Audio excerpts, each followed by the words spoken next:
everyone, and welcome to Check It Out, the library talk show that lets you know what's happening in and around the Bethel Park Public Library. We're your hosts, Elaine Volpe and Christine McIntosh. And Elaine, you probably know, I just recently returned from Washington, D.C. as a delegate for the American Library Association Congressional Fly-In. The American Library Association does this every year. They go down and speak to congressmen about things that are important to libraries. So tell us a little bit about that trip. And my first question actually is, how do you get selected to do that, or do you volunteer? I did not volunteer. I got a. So you were asked? Yes, special invite? I was asked. It's special invitation. They have 2 delegates per state. So it was me and a woman named Constance Moore, who's from Bucks County, which is over at Philadelphia way. Okay. She had done it before. I think that I was asked by the Office of Commonwealth Libraries and the Pennsylvania Library Association, because they know I'm not hesitant to speak in front of anybody, and I have history with the library. Yes. So tell us a little bit about the trip. It was really interesting. We met with our federal senators and representatives. So Senator McCormick, Senator Fetterman, Representative Reschenthaler, and then Representative Fitzpatrick, who's from Philadelphia area. They were actually on recess, so we met with their staffers, but it was really interesting because the staffers are all young. They're in their mid-20s, and so it was really fun to see a different perspective. Sure. Do I think we changed any minds? No, but I did my part. You were there and you voiced your opinion. Yes, we talked about, there was a March 14th, the Trump administration released an executive order to dismantle the Institute for Museum and Library Services.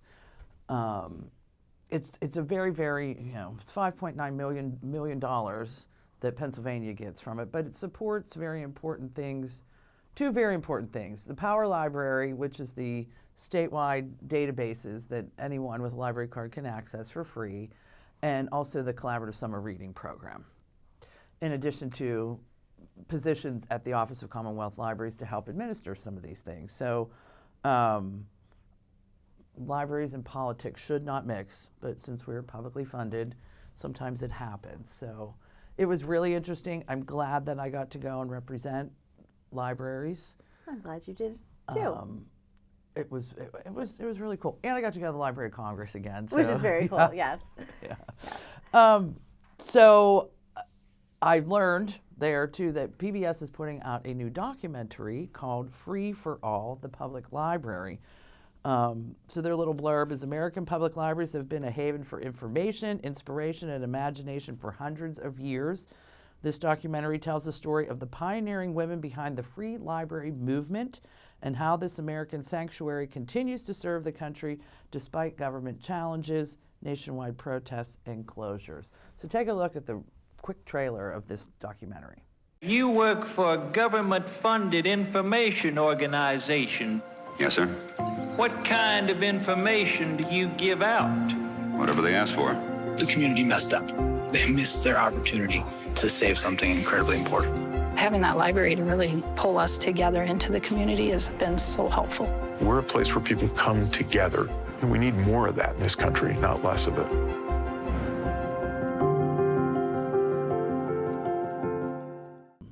But while we're talking about, the public libraries being publicly funded, we're funded by tax dollars. I shared with the staff at our staff meeting, where does our funding come from? So we are very fortunate that our municipality, Municipality Bethel Park, really supports our library well. We get 63% of our funding from the municipality, as it should be. It's local.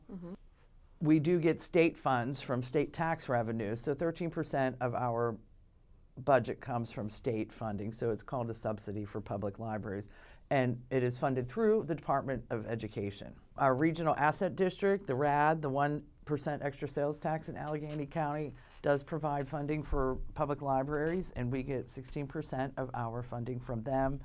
And then we have some library earned revenue, like copies, if you lose a book, those kind of things. It's 4% of our income, and then direct contributions from our patrons and supporters.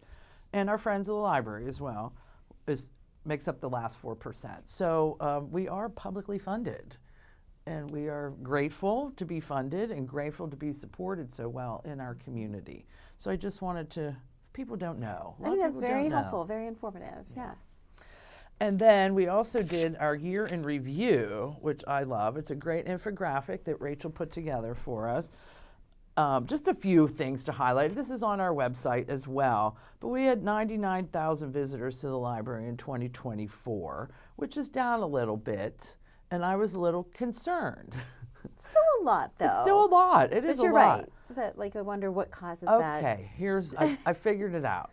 You know, we got the pickup lockers, and we added another section. So our usage of the pickup lockers increased 47% in 2024. So to use the pickup locker, you don't have to come through our doors, because we have people counters on our doors. I don't know if you've ever noticed. And I have to report that to the state every year. So people that are using the pickup lockers aren't necessarily coming into the library. That's why they chose the pickup lockers, so they could just pull up there and get out of their car and get their stuff and get back in. Yeah. But we did have 109,000 people visit our website, which is great.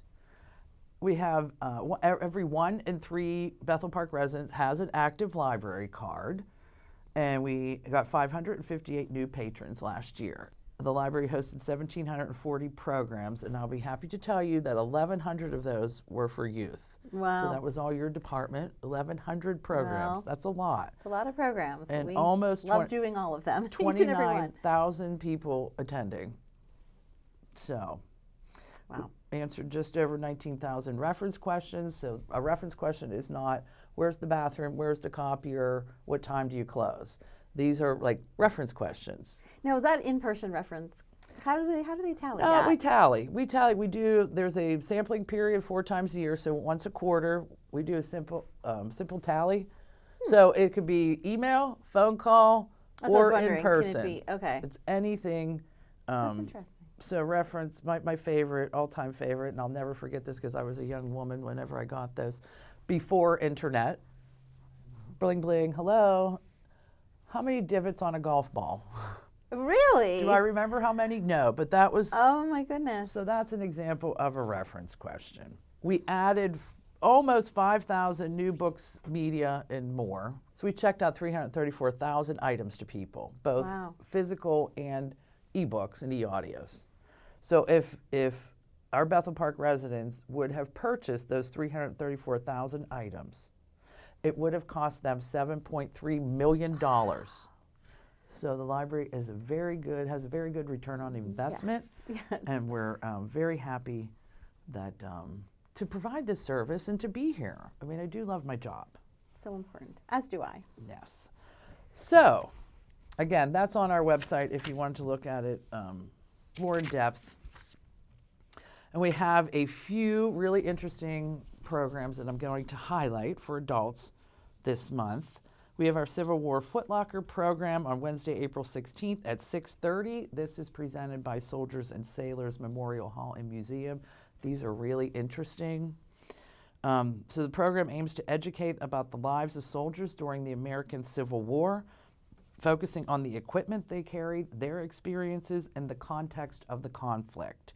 Each footlocker contains artifacts, documents, and photographs that can be handled and passed around by the audience, allowing for a more engaging and memorable learning experience. So you So will we've see had me. them a couple times too for children or for families, you know. And we were just talking about this the other day, just on Tuesday when I was down at the waterfront for the big Children's Choice Awards event that I'll talk about briefly here in a moment. But we were talking about that and how we didn't know if Soldiers and Sailors were still offering that. They are. So indeed they are. They are, and I will be there. So if you come, I will be there. Civil great. War and That is Revolutionary very War interesting. are fascinating to me. So I I will agree. be there. So that's Wednesday, April 16th.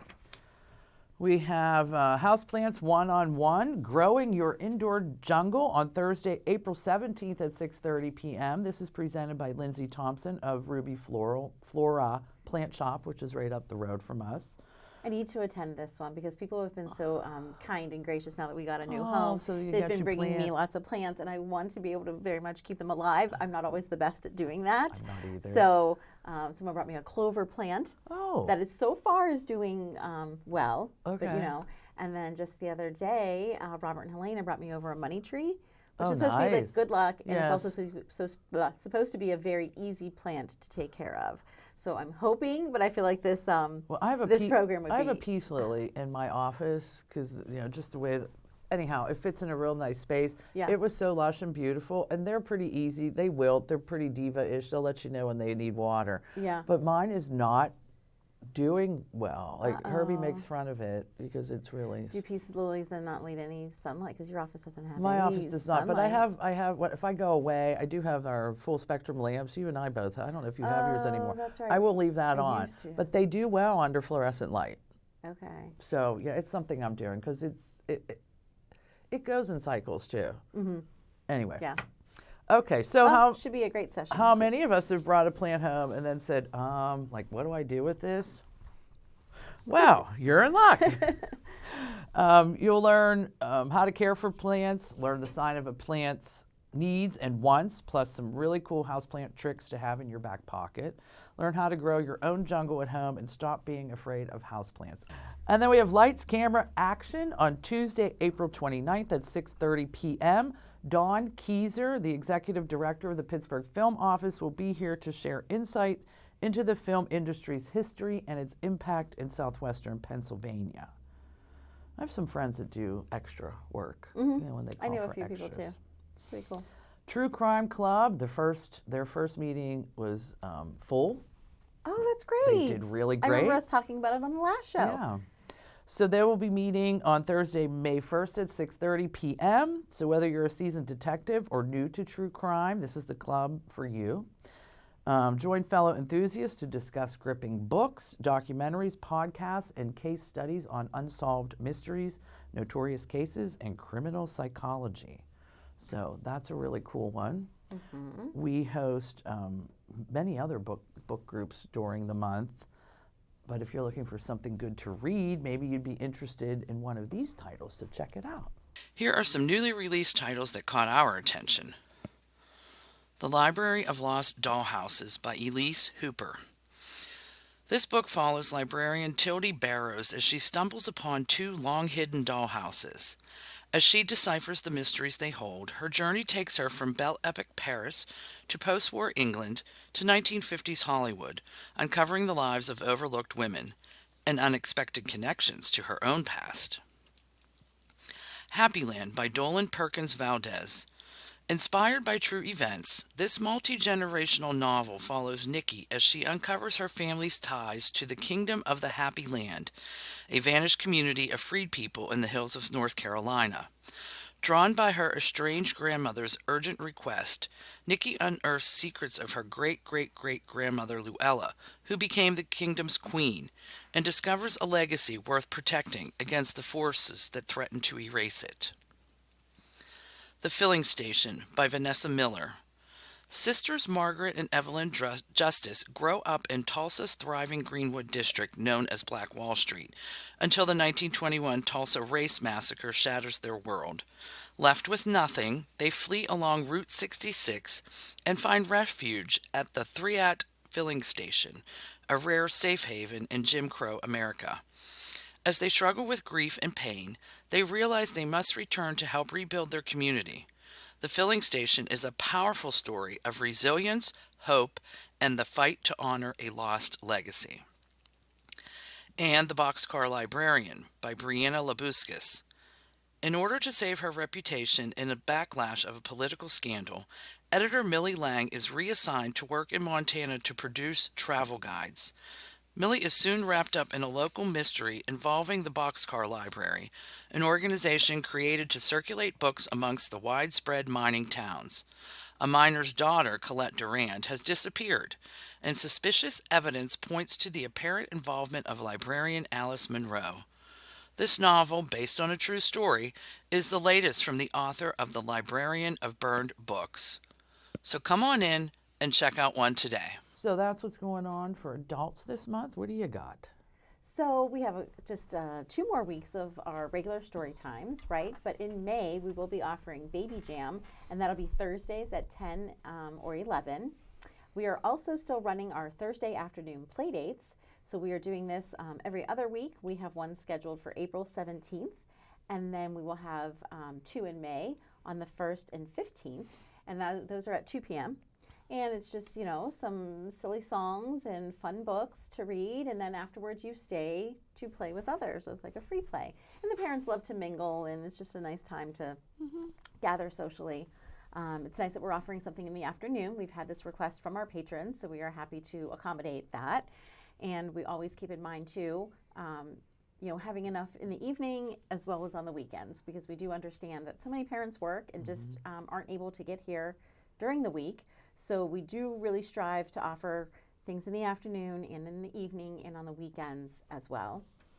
Coming up in May also, we're going to offer 1, 2, 3 Play With Me, which again is kind of just like a free play time. You can always come in and use our play space in the back. That's always very, very much used and well loved.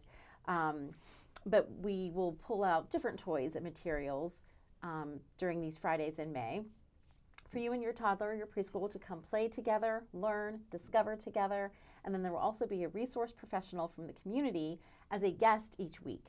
So we started doing this once we became a Family Place library. It's actually part of our obligation to stay Family Place, because part of Family Place's philosophy is that we have these community partnerships, just resources that we can offer to help families. So the topics are literacy, speech development, child development, music, and the importance of music in your child's life, as well as nutrition. So we will have different guests at each Friday session for a very brief presentation. They'll kind of talk for 5 or 10 minutes while you're playing with your child, but then they'll be there the whole time for you to, ask questions and have that one-on-one time should you have any questions or concerns regarding your child. It's really 0 to 5-year-olds, so you might have a newborn that you want to bring. You might have someone who's starting kindergarten next year. It's fine, 0 to 5 years old, and our guests will be able to answer questions, for that entire age range. So we're excited to offer that, and that is, again, Fridays in May at 10 a.m. We have one last Lunch and Learn. I'm so excited that I started this series. Our last Lunch and Learn guest will be Howard Mincone, who's a beekeeper, among other things. We had him here last year. He's a juggler, an entertainer. He's a funny guy. So he's performed for years at different events locally and nationwide. Actually, I think all around the world. He did cruise ships for a while. He was an entertainer on cruise ships. But now he is starting this Funny Honey business. He is a beekeeper. It kind of just happened by chance. He kind of inherited this equipment. I forget how the story goes, but he was just fascinated. He started to learn more and more about it, and now he is a beekeeper. And so he's going to come on, Saturday, May 3rd at 12 p.m. to talk about beekeeping, what that means, what's involved in that, and then the importance of honey, right? So this is for kids. Just want to be clear. This is for kids. All the parents are welcome to sit in, but it's for kids. We advertise it for elementary students, K through 4, or K through 6, actually. And you can pack a lunch, and you'll just kind of eat together, enjoy your lunch while Howard speaks and teaches you all about bees. And then again, at the end, you'll have time for a Q&A. I appreciate bees. I know how important they are. I don't want to be a beekeeper. Yeah, me neither. Yeah, so thank you, beekeepers. Yes, because I do buy your honey. It's very good to help you develop some immunity against allergies. Oh, it has so many health benefits. Yeah, very good antibiotic properties. And I put it in that's how I sweeten my tea all the time. A hot tea or iced tea. I love honey in it. And do you know, now that we're on the honey topic, this must be a new thing because I've gone to 2 pizza places lately, and they're offering hot honey and it is delicious. Yeah, hot honey, especially if they spice it up a little bit. Yeah, drizzle that on your pizza. So good. Also, early in May that I want to mention, our Harry Potter party. I'm sure it will fill up quickly. So if you are a Harry Potter fan, make sure you register starting April 15th. But Nicole's doing this one, and it's I think it's the day after International Harry Potter Day. and then there's going to be some STEM magic for Muggles. You'll get to make a Harry Potter treat. There's going to be a craft and games. It's going to be a good time. Speaking of Harry Potter treats, I had the Harry Potter butterbeer Oh yeah, I've had that. goldfish crackers. Like, Oh no, I didn't have the Yeah. goldfish cracker. I didn't know there was such a thing. yes, well, there's, because my Charlotte, my great niece, who is 6, loves goldfish crackers. So, I was over there over the weekend, and they had the cheddar flavor blast, I don't know, something else, and then the Harry Potter butterbeer. You had a goldfish taste off. I did. Yes, they were, because I was like, oh, I need to try these. I've and they're never shaped like seen the they're butterbeer shaped like ones. little. To me, look like little barrels. I didn't have my glasses on, so don't hold me to it. But yeah, they're sweet. They're sweet. So Interesting. yes. So thank you, Miss Charlotte. I appreciate you sharing your goldfish with I'll me. have to look for those. I'll have to tell Nicole. Maybe she wants to have them for the Harry Potter Yeah, because I party. think they're limited. Like they're not going to be out Yeah. forever. But we only have a couple weeks to our program. Yeah, very cool. For our teens, I just want to mention a few things. On May 6th, we're having nachos and new jobs. Searching for a new job might not sound exciting, but it's important. Everyone will have to do it at some point or another. And I know, I think I've told you this before, as a young child and as a teen, I was so incredibly shy. Me too. No, you find that hard my to nana believe would now, call me but backward. Yeah, everybody says that about us. Yeah, about me too. But I was so shy, and so going on I remember it vividly. Going on my first job interview, it was hard, and that was years ago. And there's different ways to prepare for it now. mock interviews are so wonderful. Yeah. So this is for anyone in grades 7 through 12, and we're just going to teach you, what you should do, give you some tips, and just things like how do you fill out your work permit, or what do you need? How do you fill out a job application? How should you act or behave, or what dress. should you say on an interview, or how should you dress? Right, Yes. all those things. So it's very important, very important. It might not be the most exciting subject matter, so that's why we're spicing it up a little bit with nachos. Well, of course. Okay, But these are things you need to know. These are life skills that you really need to know that you often don't learn in Yeah. high school or, Yeah, it's the day after Cinco de Mayo, so nachos are perfect. nachos are Nachos and new perfect. jobs. Come check it out if you're in grades 7 through 12. Always running those tab meetings. So we had one, actually we're taping today and we have one scheduled for today, but the next tab meeting in May will be May 8th. It'll be at 5 o'clock, and it's just a great time to either sign up for the tab board, Teen Advisory Board, or if you're already a member, just to come share your ideas, share your thoughts, and then you also help us prepare for whatever upcoming activity we have going on, right? For our larger events, there's always a lot of prep involved, and we appreciate your help with that. Crochet Club is still meeting. May 3rd and 17th are our next ones.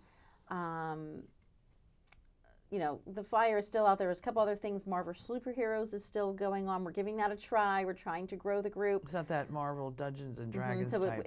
we Okay. went from D&D and we're trying Marvel Superheroes. Okay. Same type of, it's a role-playing dice game. And then later in May, Michelle Kirk is coming back and she's going to do mosaic art. So if you enjoy art, make sure you check out that. You can register beginning May 1st. For all ages, babies to teens, I want to talk about our art gala. Oh, yes. So we are officially, as of next week, accepting artwork. You can drop it off at any time. We'll find a safe spot for it. We're not going to put it on display until June 7th because this year, our summer learning kickoff is the art gala. So we took 2 of our larger events and just combined them this year because they tie in so perfectly. The 2025 summer learning theme is Color Your World, Color Our World. So what better way to celebrate and to kick that off than with our art gala. So our art gala is typically held in the spring. We're just going to push it back a little bit, and we're going to have it on June 7th. But we are starting to collect that artwork now. So if you enjoy art, if you already have a piece at home that's done that you would like to submit, please consider bringing it in. Again, I promise you will find a safe place for it. Absolutely. Right, because it's kind of early, but we're going to keep it. It'll be on display June 7th and then kept on display all summer long. We're very excited that the art gala can just act as our summer learning decor. So all summer, our department will kind of be turned into an art gallery, and people can enjoy your artwork all summer long. And then if you wish to have it returned to you, we'll make sure you get it back by that first week in August. Traditionally, and we're going on our 10th year of the art gala. See, we were just talking about that. It's exciting. How fast time goes Oh, my by and how goodness. many years For we've been doing sure. Check It Out. So. For sure. But traditionally, if you want to have your piece returned, you can, but you also have that option of putting it up for auction. And if you choose to have your piece be sold, then you're helping to support the library, because all that money comes right back to us so that we can offer other types of programming for children and families. So just a very exciting time. You can submit up to 3 pieces. So again, go through the artwork that you already have at home, or create something new, and then please bring it in. And it can be any fiber, photography, paint, sculpture, Yes, it can be- dioramas. Some of our dioramas were really cool last year. So, Any form of artwork. We just ask that no coloring pages are Right. submitted. But even the youngest will do like a finger paint thing. Oh, we had some great things from like toddlers and preschoolers. So very excited about that. Our flyers are out. More information is always available in the children's department. We'll be happy to talk to you more about it. But mark your calendars for Saturday, June 7th, Art Gala / Summer Learning Kickoff. wonderful. Yeah. I just want to remind everybody, too, that the library will be closed on Sunday, April 20th in celebration of the Easter holiday, but we'll see you Monday at 10 a.m. Sounds good. I had 2 other brief announcements, just that our baby bags are still available for new or expectant moms. Please come pick one up.